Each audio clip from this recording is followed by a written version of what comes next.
Hi guys! Welcome to Nick the Abangers. At ayan si Coco.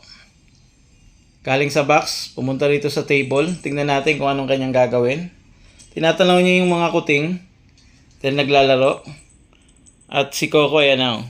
Pumesto na at pinuntahan siya ni Kalo. Hindi naman may tsura ni Coco. Ang dumi kasi nagano siya ron sa may basa. Nababasa yung kanyang balahibo. Tapos pumababa ron sa baba.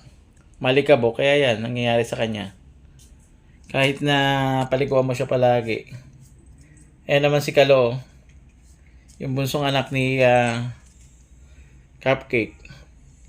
Yan, tumabi naman sa kanya. Guys, nakita nyo nung isang araw nating vlog, ang dumi ng table. Dahil kinalat niya, ngayon maayos na naman, inayos ng kanyang mami.